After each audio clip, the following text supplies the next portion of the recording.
There was a king who had 12 beautiful daughters. They slept in 12 beds all in one room, and when they went to bed, the doors were shut and locked up. But every morning their shoes were found to be quite worn through, as if they'd been danced in all night. And yet nobody could find out how it happened or where they had been. Then the king made it known to all the land that if any person could discover the secret and find out where it was that the princesses danced in the night, he should have the one he liked best for his wife and should be king after his death. But whoever tried and did not succeed after 3 days and nights should be put to death. A king's son soon came. He was well entertained, and in the evening was taken to the chamber next to the one where the princesses lay in their 12 beds. There he was to sit and watch where they went to dance. And, in order that nothing might pass without his hearing it, the door of his chamber was left open. But the king's son soon fell asleep. And when he awoke in the morning, he found that the princesses had all been dancing, for the soles of their shoes were full of holes. The same thing happened the second and third night, so the king ordered his head to be cut off. After him came several others, but they had all the same luck, and all lost their lives in the same manner.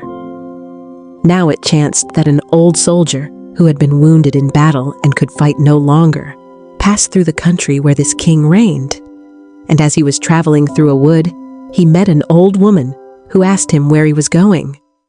"I hardly know where I am going, or what I had better do," said the soldier. "But I think I should like very well to find out where it is that the princesses dance, and then in time I might be a king." "Well," said the old dame, "that is no very hard task. Only take care not to drink any of the wine which one of the princesses will bring to you in the evening, and as soon as she leaves, you pretend to be fast asleep.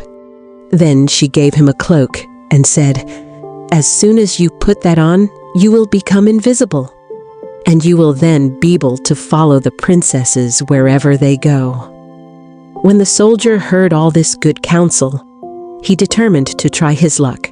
So he went to the king and said he was willing to undertake the task.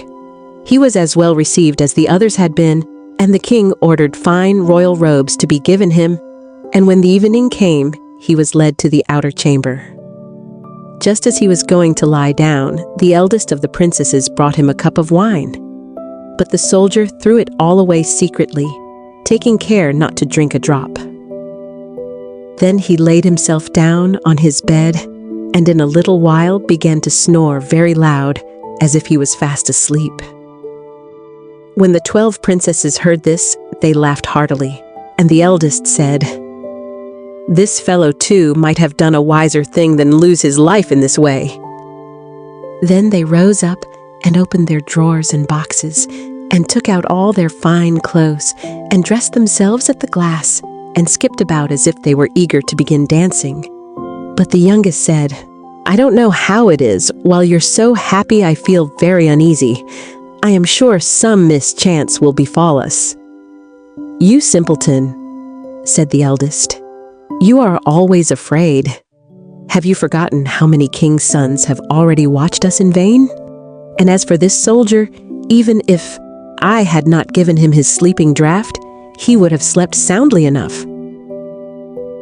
When they were all ready, they went and looked at the soldier, but he snored on and did not stir hand or foot, so they thought they were quite safe.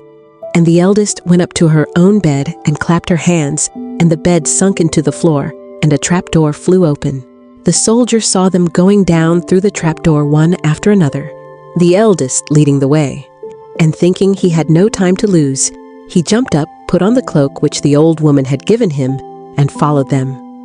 But in the middle of the stairs, he trod on the gown of the youngest princess, and she cried out to her sisters, "All is not right. Someone took hold of my gown." "You silly creature," said the eldest. "It is nothing but a nail in the wall. Then down they all went, and at the bottom they found themselves in a most delightful grove of trees. And the leaves were all of silver, and glittered and sparkled beautifully. The soldier wished to take away some token of the place, so he broke off a little branch, and there came a loud noise from the tree. Then the youngest daughter said again, "I'm sure all is not right. Did not you hear that noise? That never happened before." But the eldest said, "It is only our princes who are shouting for joy at our approach."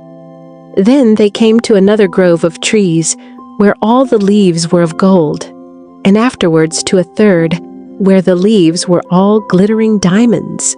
And the soldier broke a branch from each, and every time there was a loud noise, which made the youngest sister tremble with fear. But the eldest still said it was only the princes who were crying for joy. So they went on till they came to a great lake. And at the side of the lake, there lay 12 little boats with 12 handsome princes in them, who seemed to be waiting there for the princesses. One of the princesses went into each boat, and the soldier stepped into the same boat with the youngest. As they were rowing over the lake, the prince who was in the boat with the youngest princess and the soldier said, "I do not know why it is, but though I am rowing with all my might, we do not get on so fast as usual, and I am quite tired. The boat seems very heavy today." "It is only the heat of the weather," said the princess. "I feel it very warm too." On the other side of the lake stood a fine illuminated castle, from which came the merry music of horns and trumpets. There they all landed and went into the castle, and each prince danced with his princess, and the soldier, who was all the time invisible, danced with them too. And when any of the princesses had a cup of wine set by her, he drank it all up, so that when she put the cup to her mouth, it was empty. All this too, the youngest sister was terribly frightened, but the eldest always silenced her. They danced on till 3 o'clock in the morning, and then all their shoes were worn out, so that they were obliged to leave off. The princes rowed them back again over the lake. But this time, the soldier placed himself in the boat with the eldest princess. And on the opposite shore, they took leave of each other, the princesses promising to come again the next night. When they came to the stairs, the soldier ran on before the princesses and laid himself down. And as the 12 sisters slowly came up, very much tired, they heard him snoring in his bed. So they said, "Now all is quite safe." Then they undressed themselves, put away their fine clothes, pulled off their shoes, and went to bed. In the morning, the soldier said nothing about what had happened, but determined to see more of this strange adventure, and went again the second and third night. And everything happened just as before. The princesses danced each time till their shoes were worn to pieces, and then returned home. However, on the third night, the soldier carried away one of the golden cups as a token of where he had been. As soon as the time came when he was to declare the secret, he was taken before the king with the 3 branches and the golden cup. And the 12 princesses stood listening behind the door to hear what he would say. And when the king asked him, "Where do my 12 daughters dance at night?" he answered, "With 12 princes in a castle underground." And then he told the king all that had happened, and showed him the 3 branches and the golden cup which he had brought with him. Then the king called for the princesses, and asked them whether what the soldier said was true. And when they saw that they were discovered, and that it was of no use to deny what had happened, they confessed it all. And the king asked the soldier which of them he would choose for his wife, and he answered, "I am not very young, so I will have the eldest." And they were married that very day, and the soldier was chosen to be the king's heir.